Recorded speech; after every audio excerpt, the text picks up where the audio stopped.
안녕하세요. 오늘 함께 살펴볼 작품은 바로 노벨문학상 수상작가 가주오 이시구로의 대표작 남아있는 나날입니다. 이 책은 한 남자의 인생을 따라가면서 우리에게 아주 묵직한 질문 하나를 던지는데요. 과연 품격이란 무엇이고 후회는 또 무엇인지, 그리고 우리에게 남아있는 날들은 어떤 의미를 갖는지, 그 깊은 성찰의 여정을 지금부터 함께 떠나보겠습니다. 이 작품이 우리 마음속에 아주 조용하지만 정말 무겁게 던지는 질문이 바로 이거예요. 나는 정말 내 삶을 살았나? 이 질문이야말로 오늘 우리가 탐구할 이야기의 가장 핵심에 자리하고 있는, 어쩌면 우리 모두의 질문이겠죠? 자, 이야기의 중심에는 한 남자가 있습니다. 바로 영국의 유서 깊은 대저택 달링턴 홀의 집사장 스티븐스라는 인물인데요. 그는 자기 자신보다는 자신의 직업 그 자체를 위해 모든 걸 바친 사람입니다. 스티븐스의 삶을 한 단어로 요약하라면 바로 이 품위일 겁니다. 근데 이게 우리가 흔히 생각하는 그냥 예의 바른 태도 이런 차원이 아니에요. 스티븐스에게 품위란 개인의 모든 감정, 모든 의견을 철저하게 억누르고 오직 집사라는 역할에만 완전히 몰입해야 도달할 수 있는 그런 전문적인 경지였어요. 이건 그에게 아버지로부터 물려받은 거의 종교와도 같은 신념이었습니다. 스티븐스는 이렇게 믿었습니다. 자신의 가치는 위대한 주인, 달링턴 경을 한치의 흔들림 없이 섬기는 데서 나온다고요. 하지만 바로 이 굳건한 믿음이 그의 삶 전체를 뒤흔드는 비극의 씨앗이 되고 맙니다. 한번 생각해 보세요. 만약 그 위대한 주인의 판단이 잘못된 것이었다면 그를 위해 모든 걸 바친 자신의 삶은 과연 어떤 의미를 갖게 되는 걸까요? 이 소설이 정말 흥미로운 점은요, 이 모든 이야기가 스티븐스라는 한 사람의 기억을 통해서만 전달된다는 거예요. 시간적 배경은 1950년대, 그가 자동차 여행을 하면서 과거, 즉 1920년대와 30년대의 달링턴호를 회상하는 방식으로 진행되죠. 그러니까 우리는 그의 기억이라는 필터를 통해서만 과거를 볼 수 있는 겁니다. 그래서 때로는 자신을 속이기도 하는 이 불완전하고 주관적인 기억을 따라가야만 하죠. 이렇게 과거의 영광과 현재의 쓸쓸함, 이 두 시간대가 계속 교차하면서 스티븐스란 인물이 아주 입체적으로 드러납니다. 한때는 세계사의 중심에 있었던 것만 같았던 그 화려했던 시절의 기억, 그리고 나치 동조자라는 오명을 쓴 주인이 몰락한 뒤 모든 것이 변해버린 현재의 상황이 정말 묘한 대조를 이루죠. 스티븐스의 삶을 정말 상징적으로 압축하는 순간이 있습니다. 저택 위층에서는 유럽의 미래가 걸린 중요한 국제회담이 열리고 있어요. 그런데 바로 그 시간 아래층에서는 그의 아버지가 임종을 앞두고 있습니다. 그는 슬픔을 억누르고 직업적 의무를 택했고 결국 아버지의 마지막 순간조차 지키지 못합니다. 이것이 바로 그가 평생 지키려 했던 품위의 대가였습니다.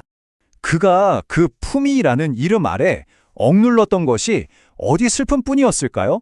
아니었습니다. 아주 유능하고 총명했던 동료, 가정부장 미스 켄튼을 향한 자신의 감정 또한 그 안에 깊숙이 묻어둬야만 했죠. 스티븐스가 갑자기 자동차 여행을 떠난 데에는 사실 진짜 이유가 있었습니다.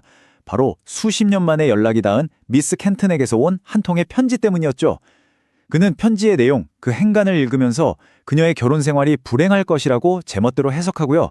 그녀가 다시 달링턴홀로 돌아오고 싶어 할 거라는 희망을 품습니다.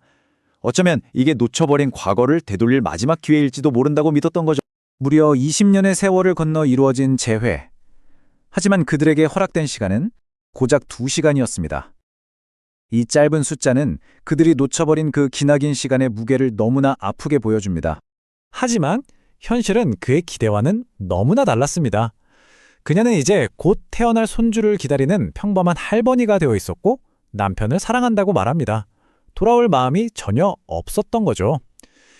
결국 두 사람은 서로의 진짜 마음을 단 한마디도 꺼내지 못한 채 다시는 만날 기약 없이 작별합니다. 미스 켄튼과의 헛된 재회가 끝나고 스티븐스의 여정은 이 소설의 철학적인 클라이맥스로 향합니다. 그는 홀로 바닷가 부두에 앉아서요, 평생 동안 억눌러왔던 그 거대한 상실감과 처음으로 마주하게 됩니다. 그리고 깨닫죠. 자신의 삶이 텅 비어버렸다는 사실을요. 바로 그때 모든 희망을 잃고 앉아있는 그에게 한 낯선 노인이 다가와 말을 겁니다.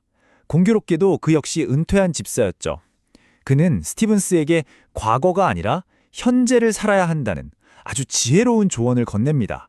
그러면서 하루 중 가장 좋은 시간은 바로 저녁이라고 말해주죠. 네, 이 작품이 우리에게 던지는 가장 중요한 메시지가 바로 여기 있습니다.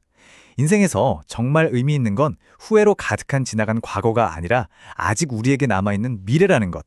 왜냐하면 지나간 날은 우리가 아무리 되돌리고 싶어도 되돌릴 수 없지만 남아있는 날들, 즉 저녁은 확실히 우리에게 올 것이기 때문입니다. 이 깨달음이 스티븐스를 갑자기 완전히 다른 사람으로 만들진 않아요. 그 대신 아주 작지만 어쩌면 그에게는 가장 큰 변화를 가져옵니다. 그는 자신의 과거를 온전히 받아들이고 격식 같은 건 따지지 않는 새 미국인 주인 패러데이 씨에게 맞춰주기 위해서 농담을 연습하겠다고 다짐하거든요. 평생을 품위와 격식 속에서 살아온 그에게 이 농담 연습이야말로 남아있는 나날을 위한 거대한 변화의 첫걸음인 셈이죠. 이렇게 스티븐스의 여정은 조용한 고통과 깊은 후회에서 시작해서 마치 저녁놀처럼 온화하고 따뜻한 희망으로 마무리됩니다. 그의 삶은 우리에게 참 많은 것을 생각하게 만드는 것 같아요. 스티븐스의 삶을 통해 이 이야기는 우리에게 몇 가지 깊은 교훈을 남깁니다. 맹목적인 의무감이 얼마나 큰 개인적 희생을 낳을 수 있는지, 또 표현하지 못한 감정이 얼마나 긴 후회를 남기는지에 대해서 말이죠. 하지만 그 모든 후회 속에서도 가장 중요한 메시지는 우리에게 아직 남아있는 날들이 있고 그 안에서 얼마든지 새로운 의미를 찾을 수 있다는 희망입니다. 결국 이 소설이 던지는 마지막 질문은 책을 덮은 우리 자신에게로 향합니다. 지나간 날에 대한 후회에 머무르기보다 여러분은 여러분의 남아있는 나날을 무엇으로 채워나가시겠습니까? 이 질문을 가슴에 품고 각자의 답을 찾아보는 시간이 되셨기를 바랍니다.